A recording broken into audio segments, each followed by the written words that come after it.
ஆனால் காங்கிரஸ் திமுக ரெண்டு பேருக்கும் லாபம் தானே ஒன்றா இருக்கிறது. இப்பொழுது காங்கிரஸ் திமுக ஒன்றா தாங்க இருக்காங்க. அது லாபம் தானே.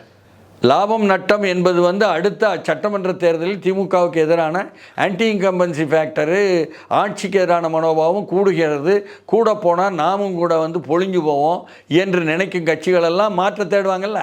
அப்படி ஒரு விஷயம் இருக்குது. அது விஜயா? அது விஜய் கூட ஏற்கனவே நல்லுறவு உண்டு ராகுல் காந்திக்கு. அதனால் கேசி வேணுகோபால் தன்னுடைய கேரளாவை சொல்லும் பொழுது தமிழ்நாட்டையும் சேர்த்து என்ற விவாதம்லாம் வந்துச்சு. இங்கேயும் கூட செல்வ பெருந்தையை எதிர்ப்பவர்கள் தான் அப்படி சொல்கிறார்கள். ஒரு மாணிக் தாக்கூரோ ஒரு கேஎஸ் அழகிரியோ ராஜேஷ்குமாரும் செய்கிறார் என்று வரும்பொழுது என்ன ஆகுதுன்னா அது பில்டப் ஆகுது அதிகமாக.